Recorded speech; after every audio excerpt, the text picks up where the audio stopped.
Listen up closely. What do you hear? Laurel. Laurel. This new meme has taken the internet by storm. What do you hear? Laurel or Yanny?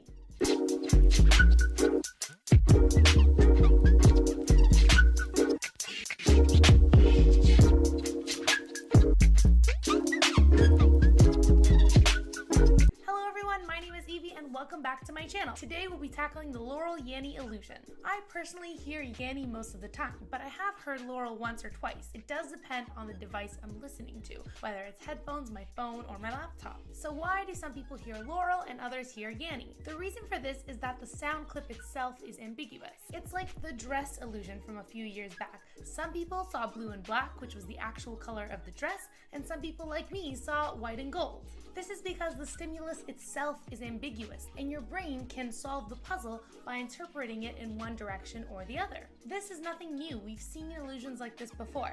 Take a look at the rabbit-duck illusion. Some see a rabbit, some see a duck. I personally can switch between both, but science says you're more likely to see a rabbit on Easter than the duck because your brain is already thinking about rabbits on that day. This is called priming. If a stimulus has recently been on your mind, you're more likely to perceive it. For example, Max Kerman of my favorite band Arkells tweeted that he hears Laurel, but also mentioned that that's his grandmother's name. If he's heard this name all his life and he hears this ambiguous clip, his brain is more likely to interpret it as a word he's familiar with than the nonsense word Yanny. Priming is really useful because it allows us to understand each other even if we're not speaking English perfectly. We all speak with different accents, vocal pitches, and some of us may have speech impediments such as a lisp. And yet, we can usually understand each other pretty easily because our brain interprets these varying stimuli as coherent, concrete words and sentences. Let's look at an example.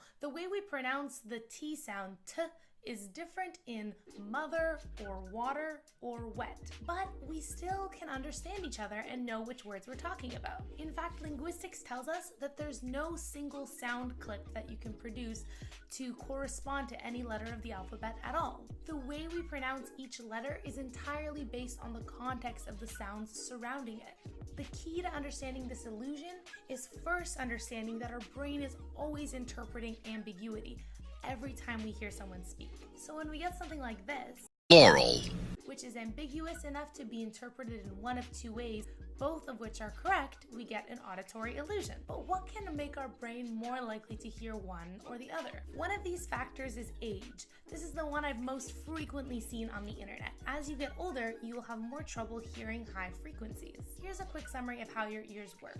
As sound waves come into your ear, they are amplified until they hit your eardrum, where they are converted to a vibration. The vibrations are further amplified until they reach another drum called the oval window. This window is attached to a fluid-filled sac that's shaped like a snail shell called the cochlea. Inside the cochlea, there's a membrane with cells growing on it. These cells are called hair cells and roughly resemble something like seaweed growing at the bottom of a lake. As the oval window bulges in and out like a drum based on the sounds you're perceiving, the fluid inside the cochlea moves back and forth. As the fluid moves around, the seaweed-like hair cells move back and forth and send neural signals to your brain about the sounds you're perceiving. These hair cells are organized in order of frequency, like a piano, with the highest frequencies at one end and the lowest frequencies at the other end. As you age, you start to lose your hearing starting from the highest frequencies first.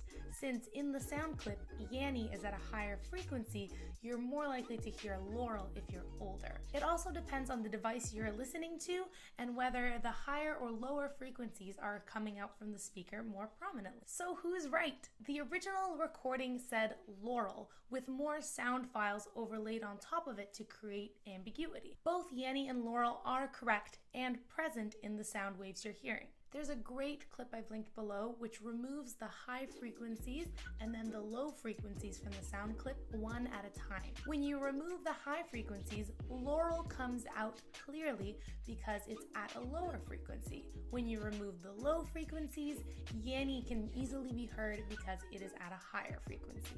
The key takeaway from this illusion is that perception is formed in our brain, not in our ears. We don't hear the world as it exists objectively. Instead, our brain takes the stimulus it receives and interprets it in the best way that it can. Most of the time, our brain can make these interpretations easily, without flaw, but when it can't, it's pretty meme-worthy. Thanks for watching. Tune in next week, and remember that science is everywhere.